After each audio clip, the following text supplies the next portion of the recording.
Selamat pagi, Smart Listener. Apa kabar Anda di seluruh pelosok Nusantara? Tentunya saya tidak pernah bosan dan juga lupa mendoakan kita semua agar hari ini merupakan hari terbaik Anda dengan dimudahkan untuk melanjutkan segala bentuk aktivitas Anda, dimudahkan segala urusannya, dan juga nanti ketika Anda selesai beraktivitas itu mendapatkan hasil yang sangat luar biasa. Nah, ada banyak kebahagiaan yang tentunya dirasakan oleh setiap orang. Satu di antaranya kebahagiaan yang dirasakan oleh Pak Eko Priyo Pratomo hari ini dengan bertambahnya usia beliau. Kami doakan juga bertambah kesehatannya, bertambah keberkahannya, lancar segala usahanya, dan dimudahkan segala urusannya. Dan hadir bersama dengan kita hari ini di program Smart Financial Wisdom, sudah ada Pak Eko Priyo Pratomo, Komisaris Utama BNI Asset Management. Assalamualaikum, selamat pagi Pak Eko. Waalaikumsalam warahmatullahi wabarakatuh, Mas Daril, Pak Teguh, Mbak Wanti, Smart Listener. Terima kasih doanya. Amin, amin. Panjang umur Pak Eko, sehat-sehat selalu ya. Oke, Terima dan kasih. ya, tidak ketinggalan juga tamu kita hari ini ada penasihat keuangan independen, ada Pak Muhammad Bagus Teguh. Assalamualaikum Pak Teguh. Waalaikumsalam warahmatullahi wabarakatuh. Saya disebut tamu loh. Iya, iya, iya, benar-benar. Tuan rumah maksudnya ya. Oke, Iya. baik. Pak Teguh, terima kasih waktunya. Ini maksudnya tamu ngobrol kita hari ini. Sudah ada Mbak Yekti Dewanti, selaku Head of Investment and Research Division BNI AM. Selamat pagi, Mbak Wanti. Ya, selamat pagi. Sehat Terima selalu, kasih. Pak Eko, Salam kenal. Pak Teguh, dan Pak Daril. Iya, terima kasih kesediaan waktunya Mbak Wanti. Oke, Smart Listeners, kita akan mulai di sesi pertama ini. Dan mungkin bagi Anda para investor tentunya sering dihadapkan ya pada pilihan-pilihan instrumen investasi di pasar modal. Kira-kira mana sih yang sesuai dengan kondisi keuangan kita? Nah, kadang-kadang kalau kita bicara masalah resikonya, tentu secara otomatis kita perlu tahu nih resiko masing-masing dari instrumen yang ada. Nah, pagi hari ini bagian dari sebuah bentuk edukasi dan juga literasi kita bahas bersama dengan tiga narasumber dengan tajuk peluang reksadana indeks jelang akhir tahun. Oke, untuk bisa memberikan gambaran utuh di pagi hari ini, saya mau ke Pak Eko terlebih dahulu, tuan rumah Smart Financial Wisdom. Pak Eko, kan seperti biasa ya, kita kan sering memberikan informasi untuk smart listeners tentang instrumen investasi yang ada di pasar modal. Sebelum nanti kita masuk ke reksadana indeks, Pak Eko, boleh nggak disampaikan atau direview sedikit, kira-kira apa instrumen investasi yang ada di pasar modal itu sendiri? Ya, Mas Daril, terima kasih sebelumnya. Di kita membedakan ya, Mas Daril, kalau kebanyakan orang kan yang paling umum itu mengenal instrumen keuangan itu deposito ya. Mungkin instrumen yang lain yang non keuangan juga lebih banyak orang tahu. Ya. Tapi kalau pasar modal mungkin belum banyak orang yang tahu karena literasi keuangan pasar modal kita itu masih rendah ya, masih di bawah 5%. Nah, di pasar modal itu sederhananya ada dua instrumen, Mas Daril. Satu disebut eh, utang, ya kita sering menyebutnya obligasi, atau kalau dalam konteks syariah itu namanya sukuk gitu. Hmm. Yang kedua itu adalah saham, ya. Jadi sebetulnya hanya dua, surat utang dan saham. Walaupun nanti ada turunan-turunannya, ya, Mhm. tapi investor kebanyakan ya investor pemula, saya pikir harus bisa memahami dua instrumen ini ya, instrumen obligasi dan instrumen saham yang dua-duanya itu diperdagangkan di pasar. Jadi ini membedakan dengan itu. Kalau deposito kan kita menempatkan uang di bank Oke. ya, dia kita ambil ya, tidak bisa dijual ke orang lain. Ya, Nah, ya. instrumen pasar modal itu kita bisa membeli instrumen bisa dijual di pasar. Kira-kira gitu Mas Daril. Oke, oke, oke. Baik, ini gambaran besarnya di sesi pertama. Mungkin boleh dilanjutkan Mbak Wanti. Mbak Wanti, kalau berkenan Mbak Wanti tentang reksadana indeks dan bedanya dengan reksadana saham dan juga pendapatan tetap itu apa ya, Mbak Wanti? Ini melanjutkan Ya, dari apa yang disampaikan oleh Pak Eko tadi. oke. Kalau reksadana indeks sendiri itu Hmm. merupakan satu reksadana yang menggunakan strategi pasif. Nah, Ya. berbeda dengan reksadana saham dan reksadana pendapatan tetap yang purely menggunakan strategi aktif. Bedanya apa? Di mana kalau menggunakan strategi aktif, itu artinya tim dan fund manager menentukan secara aktif alokasi, pemilihan efek-efeknya, bobot-bobot dalam portfolio investasi. Nah, namun untuk reksadana pasif atau reksadana indeks ini sebenarnya adalah strateginya bagaimana mereplicate, mimicking atau mengikuti pergerakan satu indeks yang menjadi acuannya dan yang sudah ditetapkan sebelumnya. Jadi di reksadana indeks ini tidak berusaha untuk mencari porsi alokasi aktif dibandingkan efek-efek di dalam portfolio. Jadi strateginya lebih bagaimana mengikuti pergerakan indeks yang menjadi acuannya. Oke, baik baik. Sudah mulai lengkap nih ya pembahasannya. Tapi mungkin kita perlu tahu juga nih investor yang cocok untuk punya reksadana indeks itu dalam tujuan investasinya siapa kira-kira Pak Teguh? Ya, umumnya Mhm, reksadana indeks itu tergantung isinya indeks apa gitu ya. Nah, mhm, tapi umumnya isinya indeks saham ya, Mbak Wanti, bener nggak sih? Nah, umumnya. Sehingga dia akan sangat mirroring terhadap indeks yang jadi acuannya. Misalkan ya, dia mengacu pada indeks LQ45 misalkan. mhm, Maka dia akan berinvestasi pada saham-saham yang ada di LQ45. Bahkan mhm. bobotnya, jadi ada jumlah sahamnya, katakan ada 45 Ya, saham. Kemudian ada bobotnya masing-masing saham itu market cap-nya ada berapa di situ, di indeks itu. mhm, Maka reksadana itu juga akan mirroring ya Mbak Wanti ya terhadap bobot-bobot tersebut. mhm, Sehingga investor yang cocok untuk berinvestasi pada indeks adalah investor yang ingin mhm. mengharapkan return maupun risikonya itu mirroring atau mirip atau menyerupai dengan indeks yang jadi acuannya Oh, oke. gitu. Jadi tergantung indeks apa yang dipilih oleh reksadana itu dan investor oke kayaknya saya tertarik nih sama indeks ini ya. Ya, Maka saham-saham yang ada di indeks itu akan dibeli oleh reksadana ini dan juga akan sangat mirip bobotnya.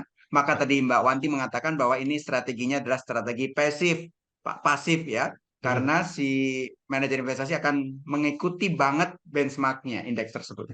Oke, baik baik. Nah, dari statement-nya Pak Teguh mungkin nanti kita akan bahas ya tentang perkembangan reksadana indeks itu dibandingkan reksadana yang lain itu apa gitu. Tapi nanti di sesi berikutnya.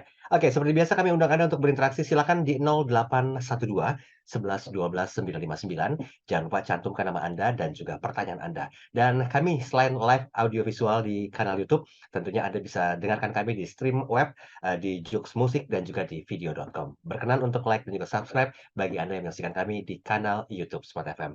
Terima kasih Anda masih bersama kami dalam program Smart Financial Wisdom, tentunya bersama dengan Pak Eko Priyo Pratomo, Komisaris Utama BNI Asset Management, dan hadir Pak Muhammad Teguh selaku penasihat keuangan independen, dan juga hari ini ada Mbak Yekti Dewanti selaku Head of Investment and Research Division BNI AM. Kita masih bicara tentang peluang reksadana indeks jelang akhir tahun, dan tidak terasa ya, betul tinggal hitungan bulan lagi kita sudah masuk ke penghujung tahun dan siap untuk menghadapi tahun depan dengan segala resolusi-resolusi yang seperti biasa dicanangkan, termasuk dari sisi investasi.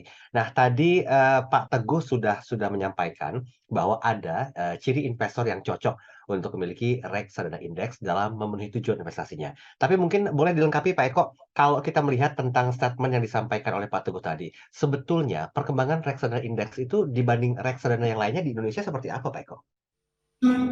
Ya, Mas Daril, di Indonesia memang mulai berkembang ya. Mhm, Ya seperti biasanya lah perkembangan segala sesuatu di Indonesia biasanya ya, mengacu pada apa yang terjadi di luar negeri atau secara global ya. mhm, mhm, Bisa kasih gambaran bahwa dalam 10 tahun terakhir itu perkembangan reksadana indeks ya, indeks fund kalau kita menyebutnya mhm, mhm, cukup signifikan Mas Daril ya. mhm. Mungkin alasannya adalah memang di pasar atau bursa yang sudah semakin maju, di mana informasi juga sudah semakin cepat ya didapat oleh publik, Ya, eh, untuk bisa mengalahkan indeks mhm, itu makin sulit, Mas Daril. Jadi banyak manajer investasi, mungkin saya sedikit kasih gambaran ya, Mas Daril.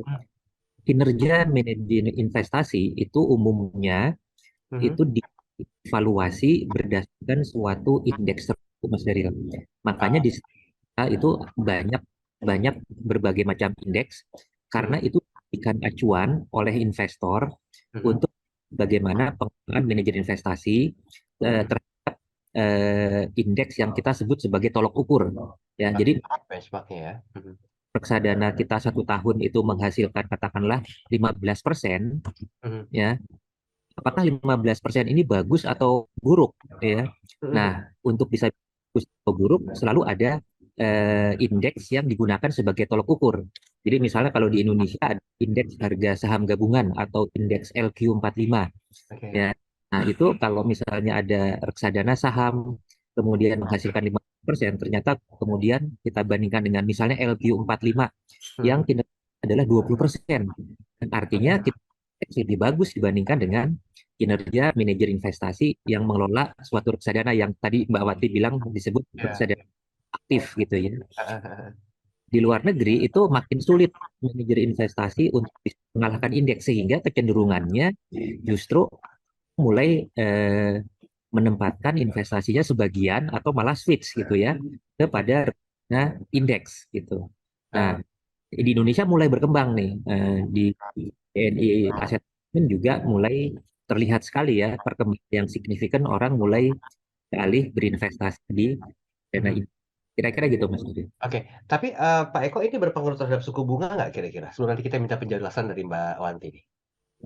Ya, jadi kalau suku bunga itu kan merupakan salah satu faktor yang penentu ya. Jadi secara umum Mas Daril biasanya kalau suku bunga tinggi ya itu akan menggambarkan bahwa ekonomi itu kurang bagus ya karena Mhm. Mhm. sulit orang untuk mendapatkan dana untuk misalnya mengembangkan usaha dan yang lain-lain. Betul. Makanya kebalikan, kalau suku bunga naik, maka pasar saham biasanya turun.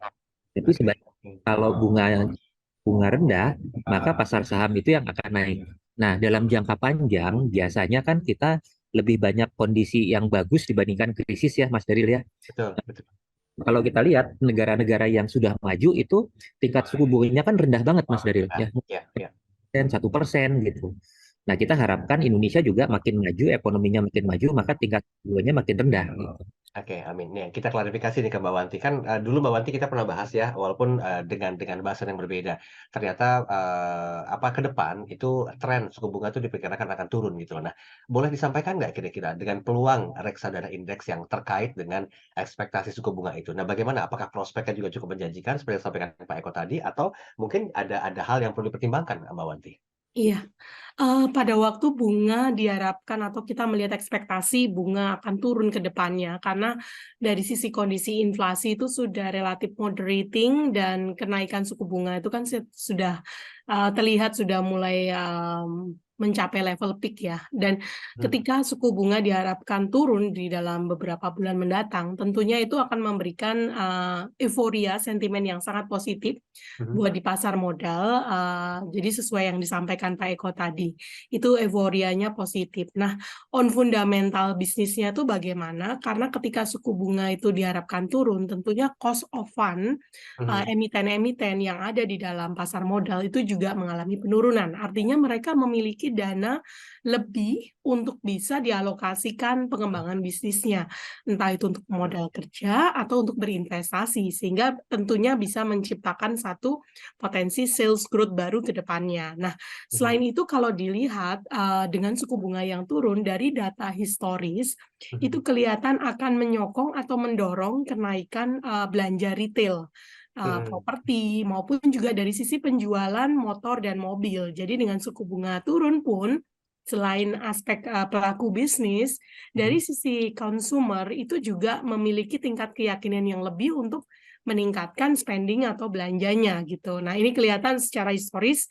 suku bunga turun, belanja retail, properti, maupun penjualan mobil dan motor juga Mhm. mengalami kenaikan. Nah, ini tentunya juga akan menjadi penopang pergerakan dan pertumbuhan ekonomi ke depannya. Yang kemarin Oke. sudah dirilis, data kuartal 2 itu GDP growth itu sampai dengan sekitar 5,2% ya. Oke. Untuk kuartal 2 2023. Ini artinya jauh lebih baik dibandingkan kuartal sebelumnya, dan kalau dibandingkan negara-negara di regional market ini juga sangat baik. Nah, kalau dilihat reksadana indeks sendiri itu portfolio atau emiten-emiten yang di dalam konstituennya itu kebanyakan juga terdiri atas saham-saham perbankan sekitar 40-50% untuk seperti reksadana indeks IDX 30, kemudian Srikahati, High Dividend 20 yang dimiliki dan dikelola oleh BNI Asset itu masih dimayoritasin oleh emiten sektor perbankan, kemudian sektor communication maupun sektor manufacturing dan industrial. Nah, artinya dengan suku bunga turun, tentunya potensi kenaikan laba emiten meningkat dan juga ini juga berdampak positif pada kenaikan harga saham dari emiten-emiten yang menjadi underlying dari reksadana indeks gitu. Jadi kita melihat reksadana indeks juga akan memberikan kenaikan nilai investasinya. Wah, baik. Pak Teguh, boleh menambahkan Pak Teguh? Silakan sebelum nanti disampaikan secara lebih detail lagi dan spesifik tentang hal yang perlu diketahui sama investor tentang reksadana indeks ini. Ya, menarik tadi apa yang disampaikan oleh Mbak Wanti dengan analisis bahwa ketika suku bunga itu turun, maka diharapkan pergerakan ekonomi akan semakin baik. Karena emiten itu perusahaan-perusahaan yang sahamnya diperjualbelikan di bursa. Nah, itu akan memiliki tingkat likuiditas yang baik. Karena dia untuk mendapatkan dana di sektor keuangan itu biayanya murah, cost of fund-nya murah gitu kalau bahasa orang ekonominya gitu kan. Biaya murah itu karena apa? Karena suku bunganya rendah gitu kan. Sehingga dia punya tingkat likuiditas yang baik. Dengan memiliki tingkat likuiditas yang baik sehingga dia bisa menggerakkan usahanya dengan harapan profitabilitasnya meningkat. Dengan harapan profitabilitasnya meningkat, maka berarti ada view ke depan perusahaan ini akan makin bagus. Kalau ada view ke depan perusahaan ini akan bagus, maka sahamnya akan banyak dicari orang. Kan gitu Mas Daril. Gitu kan. Artinya karena banyak dicari orang, maka terjadi demand, permintaan yang meningkat. Ketika permintaan meningkat, harga naik. Kan gitu.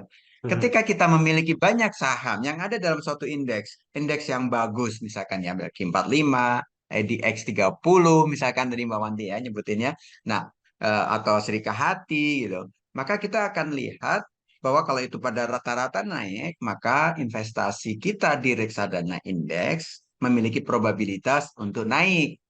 Gitu. Nah, maka ketika tadi ditanya apa yang harus diperhatikan oleh seorang investor ketika ingin berinvestasi pada reksadana indeks, pertama kenali indeks apa yang dijadikan acuan, yang dijadikan benchmark sama reksadana yang akan kita beli.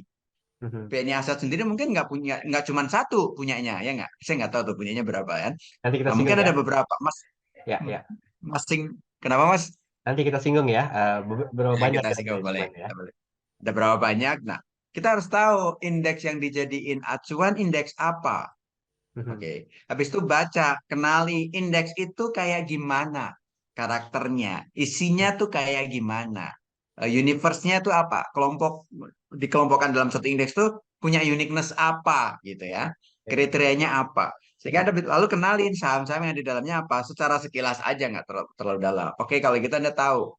Sehingga Anda perlu memperhatikan ketika ingin berinvestasi pada reksadana indeks, kenali dulu indeksnya, karakternya kayak gimana, potensial return-nya kayak gimana, dan juga ada risikonya kayak gimana ketika indeksnya lagi turun atau naik. Sehingga Anda bisa mematchingkan, yang perlu diketahui berikutnya adalah mematchingkan antara instrumen yang Anda pilih dengan tujuan uangnya mau dipakai kapan. Jangan pernah lupa yang ini nih. Ketika ini, wah indeksnya ke depannya kayaknya masih agak jangka panjang, tapi akan memberikan return yang bagus, sehingga saya akan investasi di reksadana indeks secara regularly, setiap bulan, setiap apa, baru akan saya dipakai uangnya 5 tahun lagi, atau bahkan mungkin 10 tahun lagi, gitu kan. Dengan harapan 5 tahun atau 10 tahun lagi udah naik, dan saya bisa pakai untuk sekolah anak saya S2, sekolah anak saya S1, atau saya pensiun nanti, gitu. Nah, sehingga matching tuh antara pengenalan kita terhadap instrumen dan juga pengenalan kita terhadap kebutuhan kita sendiri. Nah, dan kemudian kita matchingkan antara kebutuhan kita dengan instrumen yang kita pilih. Gitu Mas Dara. Oke, karena nanti setelah ini, setelah jeda iklan berikut ini, kita akan minta kesediaan Mbak Wanti itu untuk menjabarkan tentang produk reksadana yang dimiliki oleh BNI AM. Siapa tahu bisa di mix and match gitu, sehingga sesuai dengan profilnya juga cocok. Terima kasih Anda masih bersama kami dalam program Smart Financial Wisdom bersama dengan Pak Eko Priyo Pratomo. Beliau adalah Komisaris Utama BNI Asset Management dan juga hadir Pak Muhammad Bagus Teguh, penasihat keuangan independen, serta tamu ngobrol kita Mbak Yekti Dewanti, selaku Head of Investment and Research Division BNI AM. Kita bahas tentang peluang reksadana indeks jelang akhir tahun ya. Nah, tadi udah banyak hal yang disampaikan oleh Pak Eko dan juga Pak Teguh, ditambahkan oleh Mbak Wanti, tapi kita harus tahu juga nih, biar kenal, biar timbul sayang nih. Mbak Wanti boleh nggak disampaikan kira-kira, ada berapa produk reksadana indeks yang dimiliki sama BNI AM? Dan kira-kira produk mana yang setidaknya relevan lah untuk dimiliki sama investor yang ingin berinvestasi hingga akhir 2023? Iya, di BNI Asset Management sendiri termasuk memiliki atau mengelola produk-produk reksadana indeks yang cukup lengkap ya variannya ya karena kita ingin providing in financial and innovation product ya buat investor ya. Jadi ada yang dari reksadana indeks IDX 30, kemudian reksadana indeks BNI AM Srikahati, kemudian High Dividend 20, kemudian juga yang IDX 30 Growth, dan juga yang Syariah Growth, reksadana indeks Syariah Growth. Nah, tentunya kan bisa menyasar lengkap kalau ada yang butuh syariah. Kita ada, kalau ada yang ingin mencari saham-saham yang big cap, yang liquid juga ada. Kalau ingin mencari yang, saya ingin berinvestasi dengan memiliki prinsip-prinsip responsibility investing atau ESG, ada Srikahati, dan ada yang nyari yang dividen dan juga yang small mid cap ada IDX 30 Growth juga. Dan dari beberapa varian reksadana indeks ini tentunya kalau dilihat sampai dengan akhir tahun 2023 ini dengan melihat flow pergerakan market dan juga dengan kondisi pasar modal yang relatif terkondusif dengan makroekonomi yang solid dan potensi penurunan suku bunga, kita melihat beberapa reksadana indeks yang bisa menjadi pilihan antara lain khususnya seperti reksadana Srikahati dan IDX 30 karena bobot terbesarnya adalah masih isinya adalah saham-saham yang memiliki market cap yang jauh di atas dengan market cap rata-rata di IHSG. Kemudian likuiditasnya juga sangat baik dan bisa menjadi proxy, saham-sahamnya bisa menjadi proxy untuk foreign inflow masuk. Jadi kalau investor asing masuk ke Indonesia, pasti pilihan pertamanya adalah mencari saham-saham yang liquid dan juga memiliki market cap yang tinggi. Dan ditambah lagi di dalam pemilihan saham-saham di dalam reksadana indeks ini sudah melihat satu fundamental, profitability maupun balance sheet yang baik. Jadi kita melihat reksadana Srikahati maupun IDX 30 bisa menjadi pilihan sampai dengan akhir tahun 2023. Namun jangan lupa menjelang nanti akhir tahun dan menuju awal tahun 2024 tentunya investor bisa juga nambah porsi di reksadana indeks seperti High Dividend 20 karena biasanya emiten-emiten itu banyak mulai bagiin dividen interim juga ya di akhir Desember maupun nanti dimulai di Maret, April, Mei tahun depan. Jadi dengan menambah alokasi di reksadana High Dividend 20 yang isinya adalah saham-saham yang punya pembayaran dividen yang cukup tinggi itu juga memberikan satu kenaikan nilai investasi yang menarik. Dan terakhir, apabila saham-saham yang big cap sudah mengalami kenaikan, pastinya akan bergeser kepada saham-saham yang sifatnya mid dan small cap. Nah, di BNI Asset Management sendiri juga bisa menambah porsi alokasi di reksadana IDX 30 Growth gitu. Jadi ini tetap disesuaikan dengan kebutuhan investor dan cycle dari bisnis juga gitu. Oke, ini minim resiko nggak sebetulnya, Mbak Wanti? Nanti Pak Teguh boleh menyampaikan ya. Iya, kalau dari sisi resiko itu sebenarnya dengan beli atau akumulasi reksadana indeks ini sebenarnya sudah sangat baik. Karena apa? Karena investor tidak perlu pusing. Biasanya orang kan harus kerja untuk cari duitnya ya. Tapi kalau yang di sini reksadana indeks itu orang punya flexibility, freedom in financial karena dia tidak bekerja, aset kekayaannya yang bekerja sendiri dan karena sudah dikelola secara profesional, dia langsung punya diversifikasi risiko yang sangat baik. Jadi beli 1 unit, 2 unit udah langsung terdiversifikasi pada 25 atau 30 saham yang sudah tentunya dipilih juga dari sisi risiko saham tersebut gitu. Jadi istilahnya udah langsung terdiversifikasi gitu. Jadi Ya. kalau dilihat risikonya harusnya memang kalau untuk reksadana saham pasti ada risikonya dan cukup tinggi. Namun dari sisi diversifikasinya risikonya sudah sangat dikelola dengan sangat baik gitu. Oke, baik. Pak Teguh izin boleh menambahkan Pak Teguh, seminim apa resikonya dan mungkin ini bisa jadi sebuah pembelajaran juga ya untuk para investor di Indonesia ya? Ya, risikonya karena reksadana indeks itu adalah mirroring terhadap indeksnya, maka risikonya sama dengan risiko indeks tersebut. Gitu. Artinya apa? Ketika indeksnya naik, maka dia akan kena risiko naik, artinya risiko untung. Nah, kalau Ya. turun, bisa jadi nilainya akan menurun sesuai dengan indeksnya, gitu. Sehingga tadi Mbak Wanti menyatakan terdiversifikasi itu artinya kita sekali beli reksadana itu kita seolah-olah membeli semua saham yang ada di dalam indeks tersebut. Hmm. Misalkan ketika kita membeli saham dengan acuan indeks LQ45, maka sekali membeli reksadana Anda sudah menyebar uang Anda di 45 saham Hmm. secara proporsional terhadap bobotnya. Sehingga akan semakin kecil risiko dibandingkan dengan risiko indeksnya. Jadi Ya, ya. bahkan sama dengan risiko indeksnya. Tapi risiko terhadap penurunan tetap ada karena mengikuti dari volatility naik turunnya indeks tersebut gitu Mas Dadet. Ya, oke, baik, baik. Pak Eko, mau menambahkan boleh silakan Pak Eko. Rasanya tadi sudah dijelaskan ya, Mas, dari beberapa jenis indeks, kemudian Ya. prinsip diversifikasi, ya. Dan yang lain, kalau menurut saya yang menarik adalah ketika kita sebagai investor ingin berinvestasi di dana indeks, artinya di reksadana dengan underlying atau dengan mayoritas investasinya di saham ya Mas Daril, itu pertama memang harus untuk jangka panjang ya, Oke.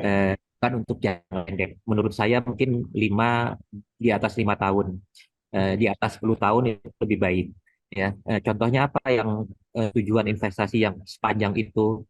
Menurut saya buat teman-teman milenial itu untuk dana pensiun Mas Daril itu sangat sangat cocok gitu ya. Ya. Nah, memang dari sisi risiko tetap ada risiko ya, karena indeks saham itu tidak beda dengan reksadana indeks itu tidak beda dengan indeks sahamnya, dia akan naik turun. Nah, yang menarik adalah bahwa kita itu jadi tahu Mas Daril, investasi itu investnya ke saham-saham apa saja ya. Jadi kalau misalnya tadi bahwa dibilang, oh kita punya reksadana indeks 30.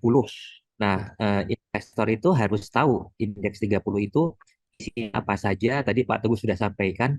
Jadi kita sudah tahu bahwa manajer investasi pasti akan berinvestasi di saham-saham yang ada di dalam indeks, tidak di luar indeks itu. Ya, betul, betul. Ini lebih transparan ya. Yang kedua, yang menarik adalah dibandingkan dengan reksadana saham yang aktif, reksadana ini fee-nya tuh lebih rendah ya. Jadi fee-nya lebih transparan dan risikonya juga sama dengan risiko indeks. Jadi itu mungkin kita, menjadi salah satu pertimbangan kenapa sih kita perlu mempertimbangkan investasi di saham melalui reksadana indeks. Kira-kira gitu Mas Ferry. Baik, baik. Ini ada satu pertanyaan, sebetulnya kurang relate dengan bahasan kita, tapi kalau mau dikomentari silakan ya. Dari sebentar, Pak Reza Muhammad. Beliau kebetulan seorang trader saham, saya punya akun NI juga. Nah, saya mau menanyakan begini Pak Eko, Pak Teguh, dan juga Mbak Wanti. Apakah dianjurkan jika masuk ke reksadana tertentu dengan memakai konsiderasi teori swing trade di indeks? Misalnya gini, saya baru masuk ke reksadana pada saat indeks sedang berada di wave ketiga Elliott Wave, atau masuk saat breakout resisten di Minervini Plus dari volumenya tentunya. Nah, bagaimana kira-kira hal ini bisa dijelaskan? Silakan Mbak Wanti. Ya, baik. Kalau dari kami sih melihat satu investasi itu adalah sesuatu hal yang perlu dilakukan sedari dini, sedari muda, sehingga tidak memang ada yang menggunakan metode-metode teknikal ya, Elliott Wave Swing, tapi kami melihat satu alokasi investasi itu harus dilakukan secara rutin, bertakala, entah itu setiap bulanan untuk secara disiplin mengalokasikan keuangan kita gitu. Kalaupun ada uang berlebih, idle money berlebih, dan ketika kita melihat secara teknikal itu sangat menarik ketika indeks itu sudah bridge satu level tertentu di indeks. Misalnya kemarin waktu IHSG itu sempat menyentuh 6.800-an dan kita ngelihat valuasi jadi menarik dibandingkan pergerakan bond yield yang sudah mengalami penurunan. Ya kita mungkin bisa menambah dengan porsi atau berinvestasi dengan dana idle yang lebih besar lagi. Namun kita tetap lebih menyarankan untuk berinvestasi dilakukan as a financial planning itu ya udah bertahap tiap bulan, dana yang idle harus disisihkan untuk disiplin investasi gitu.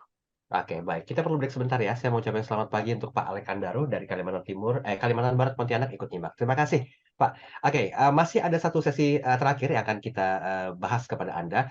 Tapi mungkin kita harus tahu juga nih tentang iklim investasi di Indonesia saat ini jelang tahun politik itu seperti apa. Nanti Pak Eko boleh menambahkan sambil kita bahas masalah strategi pengelolaan reksadana indeks termasuk strategi rebalancing. Nanti Mbak Wanti ini jatahnya untuk menjabarkan. Terima kasih Anda masih terus bersama kami. Sudah sampai kita di sesi yang terakhir dalam program Smart Financial Wisdom dengan tema bahasan peluang reksadana indeks jelang akhir tahun ya. Bersama dengan Pak Eko Priyopratomo, Komisaris Utama BNI Asset Management, juga ada Pak Muhammad Bagus Teguh, Penasihat Keuangan Independen, dan Mbak Yekti Dewanti selaku Head of Investment and Research Division BNI AM. Oke, kalau tadi hal yang berhubungan dengan risiko juga sudah sempat disinggung, tetapi mungkin ini jadi sebuah pemicu bahasan juga ya tentang iklim investasi di Indonesia seperti apa. Apakah ini juga akan penuh resiko jelang tahun-tahun politik atau sebetulnya adem-adem aja gitu loh, nggak terlalu terdampak news, khususnya news politik. Gimana Pak Eko berkomentar tentang hal ini? Ya Mas Daril, kalau kita lihat beberapa kali pemilu ya, zaman krisis itu ya, tahun 97-98 kan kita pernah mengalami krisis ya. Tapi setiap tahun-tahun menjelang pemilu itu justru indeks harga saham gabungan yang menjadi indikator kinerja di pasar saham mayoritas tuh naik Mas Daril ya. Jadi kecuali 2019 karena itu menjelang COVID ya. Tetapi kalau kita lihat dibandingkan dengan kondisi negara-negara lain pasca pandemi, Indonesia itu luar biasa, Mas Daril ya. Kita bisa lihat dari angka-angka pertumbuhan ekonomi, terutama angka inflasi yang jauh sekali dibandingkan dengan angka-angka inflasi di negara-negara bahkan di negara maju sekalipun, ya. Apa artinya memang kondisi ekonomi negara kita itu dalam kondisi yang menurut saya baik ya. Dan pengalaman selama ini ternyata hiruk pikuk pemilu itu tidak terlalu berpengaruh sebetulnya ya. Dan nanti kita bisa lihat juga misalnya kalau kita pasar saham Mas Daril biasanya akan bereaksi mendahului dari harapan yang akan ada ya. Jadi kalau misalnya pemilu itu sudah Februari kan ya. Ya, betul. Kalau masyarakat itu menilai bahwa pemilu itu akan bergejolak, itu sudah mulai sekarang ininya reaksi. Ya. Kalau kita lihat kan pasar saham tahun ini juga membaik ya, sehingga kayaknya masyarakat juga lebih kepada tahun politik tahun depan itu mungkin akan baik-baik saja ya. Kira-kira seperti itu Mas Dery. Oke, baik. Ini jadi sebetulnya fine-fine aja ya jelang tahun politik. Semoga ya. Oke, kita nggak cukup banyak waktu lagi. Mungkin sebelum kita ambil konklusi perbincangan hari ini, boleh Mbak Wanti disinggung sedikit nih tentang strategi pengelolaan reksadana indeks termasuk strategi rebalancingnya seperti apa agar bisa lebih masif lah bahasan kita hari ini. Iya, Oke, kalau di dalam reksadana indeks sendiri, tentunya karena mimicking pergerakan satu indeks yang menjadi acuannya, Mhm. kita juga akan mengikuti kapan rebalancing dari indeksnya. Nah, Hmm. umumnya indeks provider di Indonesia itu melakukan rebalancing itu setahun 4 kali, 2 kali untuk major rebalancing dan 2 kali untuk minor rebalancing. Nah, tentunya tidak semudah itu kalau misalnya kita hanya mengikuti pergerakan indeks. Namun, fund manager juga perlu memperhatikan beberapa pertimbangan atau consideration yang perlu diperlakukan waktu melakukan rebalancing. Yang pertama, apabila sebelum indeks rebalancing itu diumumkan, biasanya kita mencoba untuk menghitung dengan menggunakan metodologi itu apakah saham-saham mana yang bakal keluar, masuk, atau apakah bobot saham mana yang bakal potensinya naik atau turun. Nah, tujuannya apa? Tujuannya adalah untuk kita juga bisa menghitung dari sisi ketika dilakukan rebalancing indeks itu, nanti mana adakah saham-saham yang bisa mengalami tekanan harga atau justru mendapat benefit dari kenaikan harga saham. Sehingga kita juga akan melihat faktor likuiditas, rata-rata perdagangan harian dari saham-saham tersebut, dan potensi masuk atau keluarnya di dalam indeks gitu. Oke, baik-baik. Ini waktu kita nggak cukup banyak ya, tapi saya minta kesediaannya Pak Teguh. Pak Teguh boleh nggak kasih semangat dong yang mungkin bisa dihembuskan oleh Pak Teguh mewakili tim BKM agar Smart Business ini bisa punya semangat sendirilah terkait dengan reksadana indeks. Sebelum kita ambil konklusinya, silakan Pak Teguh. Udah mau akhir tahun lagi. Udah Ya. mau tahun pemilu lagi. Ini waktu yang ditunggu-tunggu orang untuk berinvestasi. Karena kita sangat yakin bahwa pemilu ke depan insya Allah ya akan baik-baik aja. Akan semua Amin. orang Indonesia udah dewasa dalam berpolitik. Mhm. Sehingga it's time to invest gitu kan. Tapi jangan lupa investasinya juga harus proper. Ya. Harus sesuai dengan tujuannya. Harus sesuai dengan profil risiko kita. Mhm. Dan jangan greedy ya sehingga kita nggak perlu berutang untuk berinvestasi misalkan gitu kan. Yes, Nah, yes. sehingga kita harus selalu berinvestasi untuk mencapai tujuan keuangan kita di masa mendatang. Dan saat ini waktu yang tepat juga setelah 20 tahun yang lalu misalkan gitu kan, karena orang bilangnya waktu yang tepat untuk investasi kapan sih Mas Teguh? Pada saat 20 tahun yang lalu. Karena indeks waktu itu masih berapa ya, Bang? Masih 2000-an kali ya, atau belum, Ya, atau ya. bahkan kalau 20 tahun yang lalu nggak segitu loh. Nah, sekarang udah 6 ribuan, bahkan sempat mencapai 7 ribuan, 8 ribuan kemarin ya. Oke, sehingga it's time to invest kapanpun dan investasi yang baik adalah investasi yang reguler. Artinya setiap bulan atau setiap constraint waktu tertentu Anda berinvestasi sehingga akan menikmati kondisi-kondisi di mana harga lagi murah, harga lagi tengah-tengah, harga lagi mahal, sehingga Anda bisa eh, menghasilkan return investasi yang relatif efektif. Mas Oke. Daryl. Baik, baik. Boleh kita ambil konklusi perbincangan kita hari ini karena waktu sangat terbatas. Saya yakin Mbak Yekti dan Pak Eko itu punya banyak sekali hal yang mau disampaikan di penghujung perbincangan kita. Mbak Wanti silakan. Apa konklusi yang mau disampaikan? Oke, kalau dari sisi conclusion adalah untuk investor adalah ketika melakukan investasi, ya melakukan investasi sedari dini mungkin, seusia masih muda, Mhm. dan kalaupun kita sudah berada di pada usia 30, 40, ya itu juga belum terlambat untuk melakukan investasi, Mhm. dan nggak perlu takut dengan investasi itu risikonya seperti apa, yang penting adalah bagaimana memanage Ya. alokasi portfolio investasinya, dengan terus melakukan diversifikasi, dan yang terpenting uangnya jangan bikin kemudian kita nggak kerja, tapi dengan aset kekayaan yang kita miliki, Mhm. itu bisa kerja sendiri, itu akan lebih menarik ya dibandingkan kita yang jadi bekerja demi uang gitu sih. Yes. Nah, itu ada di reksadana indeks salah satunya. Oke, baik. Pak Teguh, silakan sebelum dikunci statementnya Pak Eko.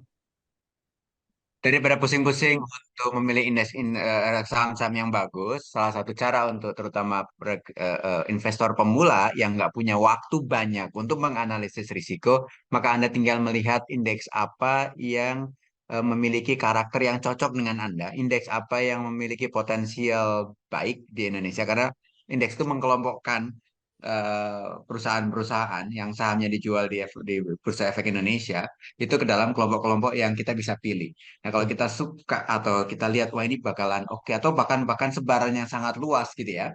Hmm. Tadi yang top gainer lah apalah yang selalu bagiin dividen lah atau apa gitu kan. Sehingga Anda bisa melihat jika itu adalah sesuatu yang cocok dengan tujuan keuangan Anda, maka Anda bisa pilih reksadana indeks yang dengan benchmark yang Anda suka dari indeksnya itu.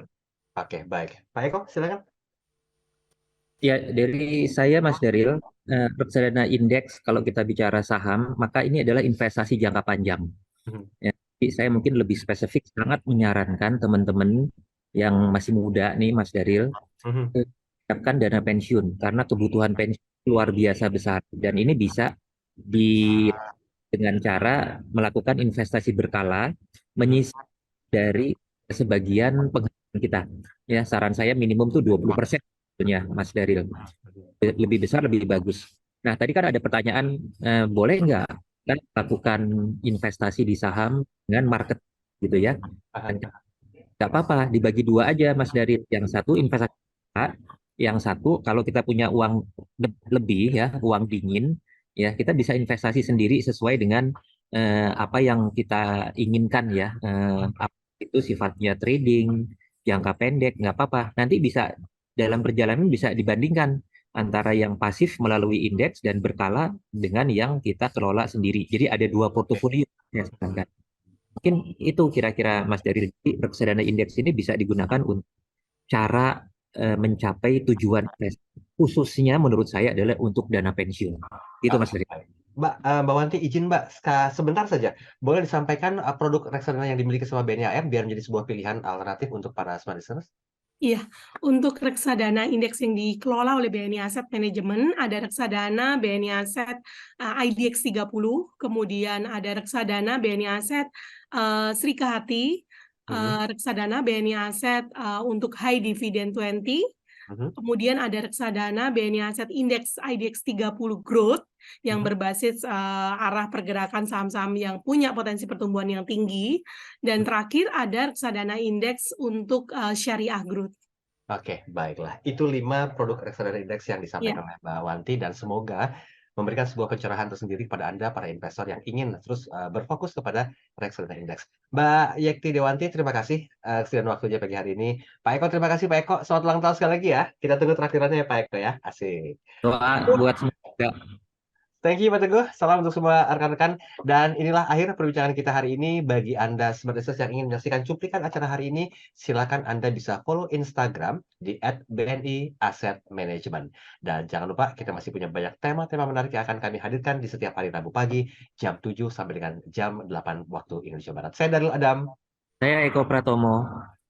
Saya Muhammad Teguh. ya, saya Yakti Dewanti. Smart Financial Wisdom, Smart Way. Smart way to Smart Way. happiness.